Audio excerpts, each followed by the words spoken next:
కేసీఆర్ గారు నమస్కారం.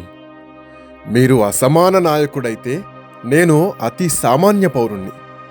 మీకు నాకు మధ్య చాలా అంతరం ఉంది. తెలంగాణ పేగుబంధమే మన మధ్య ఆ అంతరాన్ని కొంచెమైనా తగ్గించింది. అందుకే చొరవ చేసి మీతో కొన్ని విషయాలు పంచుకోవాలని గట్టిగా అనుకున్నా.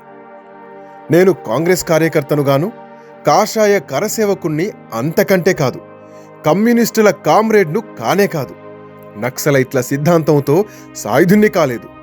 వారెవరితోనూ నాకు పెద్దగా అనుబంధం లేదు. ఉంటే గింటే మీతోనే నాకు కాస్త దగ్గరి బంధం. చరిత్ర గమనంలో మీతో కలిసి కొద్ది కాలం నడిచినవాణ్ణి, మీ అడుగులో అడుగు వేసినవాణ్ణి, ఉమ్మడి లక్ష్యం కోసం ఉద్యమించినవాణ్ణి. నేను తెలంగాణ బిడ్డను. అసహజాన్ని ప్రశ్నించడం నా ధర్మం, అన్యాయాన్ని ఎదురించడం నా కర్తవ్యం, బాధ్యతలను గుర్తు చేయడం నాకు ఈ నేల నేర్పిన పాఠం.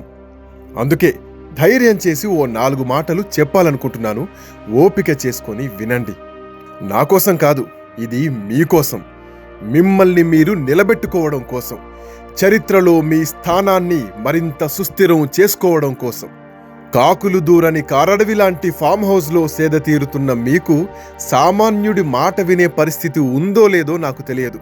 కానీ చెప్పాల్సింది చెప్పడం నా బాధ్యత. సింగిల్ విండో చైర్మన్ స్థాయి నుంచి ముఖ్యమంత్రి, కేంద్ర మంత్రి స్థాయి వరకు ఎదిగిన రాజకీయ చాణక్యులు మీరు. అందుకే మీకు రాజకీయం నేర్పాలనే దుస్సాహసం చేయడం లేదు. తెలంగాణ కోసం పదవులు త్యాగం చేసి ఉద్యమంలోకి దుమికి లక్ష్యం సాధించే వరకు కొట్లాడిన సిపాయి మీరు. మీకు ఉద్యమ స్ఫూర్తిని అద్దాలనుకునే అవివేకిని కాను. తెచ్చుకున్న తెలంగాణను దేశంలోనే అగ్రభాగాన నిలిపేందుకు కృషి చేసిన పాలనా దక్షులు మీరు. మీకు పరిపాలన గురించి చెప్పాలనుకునే హల్పొడిని కాను. అయినా సరే ఏదో చెప్పాలని మాత్రం ఉంది. మీరు నా మాట ఖచ్చితంగా విని తీరాలి సార్. తెలంగాణ ఉద్యమం కోసం మీరు జెండా ఎత్తితే సబ్బండ వర్గాలు మీ వెంట నడిచాయి. అందులో నేను ఒకడిని. మిమ్మల్ని నమ్మి మీ వెంట నడవడమే కాదు, 2 పర్యాయాలు ఈ రాష్ట్రాన్ని మీ చేతిలో పెట్టాము కదా సార్. మీ పాలనలో మీరు చేతనైనంత చేశారు కదా సార్. తెలంగాణ ప్రజలకు నాకు మధ్య విడదీయలేని బంధం ఉందని చెప్పినావు కదా సార్. మేము కూడా మిమ్మల్ని తెలంగాణ బాపు అని అనుకున్నాం కదా సార్.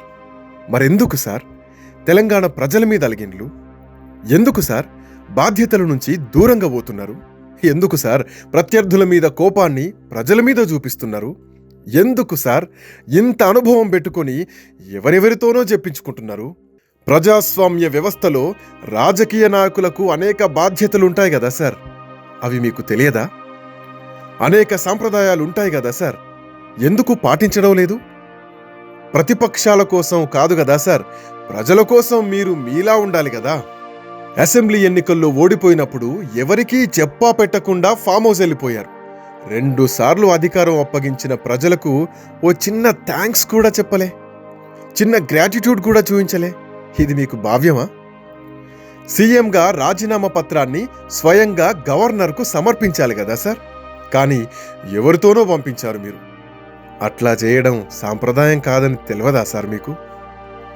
24 ఏళ్లు ఒరిస్సా ముఖ్యమంత్రిగా పనిచేసిన నవీన్ పట్నాయక్ గారు ఓడిపోయినప్పటికీ కూడా తదుపరి ముఖ్యమంత్రి పదవీ ప్రమాణ స్వీకార కార్యక్రమానికి హాజరై హుందాగా వ్యవహరించారు.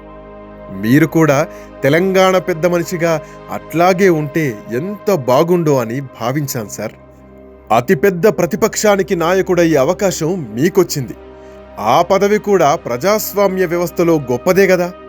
ముఖ్యమంత్రి తర్వాత అంతటి ప్రాధాన్యత ఉన్న పదవే కదా. కేబినెట్ హోదా కలిగిన గౌరవమే కదా. అయినా సరే ప్రతిపక్ష పాత్ర ఎందుకు పోషించడం లేదు? ప్రజల తరఫున అడగాల్సిన ప్రశ్నలు ఎందుకు అడగడం లేదు? ముఖ్యమంత్రిగా ఉండి సచివాలయానికి రాని వారిగా మాటలు పడ్డరు. ప్రతిపక్ష నేతగా ఉండి అసెంబ్లీకి రావడం లేదని విమర్శలు ఎదుర్కొంటున్నారు. ఎందుకు సార్ మీరు ఫామ్ హౌస్ నుంచి కాలు బయటపెట్టని నాయకుడిగా ఒక ముద్రేసుకున్నారు?